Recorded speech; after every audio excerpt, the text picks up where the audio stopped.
روزتون بخیر. یه آلفا رومای جولیتا داریم برای تنظیم زوایای چرخ. دوستان قبل اینکه شما بخواید تنظیم زوایای انجام بدین باید اول باد ماشین رو چک بکنید و تارگت ها رو که میبندین تارگت های ترازی داره. شما تراز رو حتما وسط نگه دارین، چون این دستگاه به صورت مدام از این تارگت شروع میکنه عکس گرفتن و دیتا رو روی صفحه مانیتور نشون میده. حالا شما نگاه کنید این ماشینا، حالا دستگاه بیزبورد فرقش چیه؟ چون این دستگاه بروزترین دستگاه است، تمام برنامه های ماشینا رو مثلا نگاه کنید. این قسمت آلفا رومو تمام مدل ها رو داره. حالا آلفا رومو و جولیتا رو ما انتخاب میکنیم، سالش هم که مشخصه انتخاب میشه.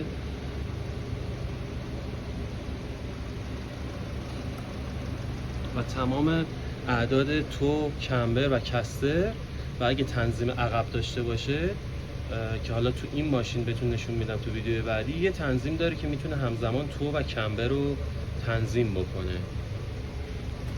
دوستان نگاه کنید، بعد اینکه ما از ماشین راناوت گرفتیم، حالا تو ویدیوهای بعدی براتون میذارم، بعدش میشه قسمت فرمون که نگاه کنید ما رو دستگاه داریم که فرمون چقدر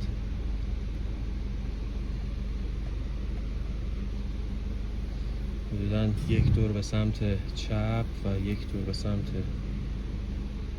راست و مرکز.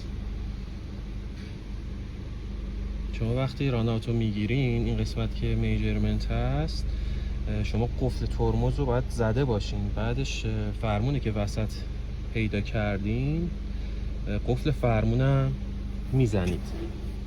این قفل فرمون هستش که زده میشه به فرمون. تو این قسمت که داره عقب ماشین رو نشون میده که تنظیم میشه توی آلفا، دهنه چرخ تنظیم میشه یا همون تو یا کمبر سرچرخ، اینا با یه پیچ تنظیم میشه. برای کمبر تنظیم پیچی نداره، بیشتر این دهنه چرخه که تنظیم میشه. شما اگه ماشینتون افت فنر داشته باشه یا ایراد قطعه داشته باشه، شما باید برین سراغ تعویض اینا، چون وقتی توی رنج خودش نمیاد، نگاه کنید یه ذره از ماکسیموم هم بیشتره. این هم همینجور. حالا با تنظیم تو احتمال داره یه مقدار اصلاح بشه، ولی کمبرش دیگه اصلاح نمیشه. باید برین سراغ احتمالاً فنر افت کرده، تعویض فنر. البته تو اکثر ماشینا این اتفاقا میفته. حالا قسمت تنظیمش رو بهتون نشون میدم تو ویدیوی بعدی.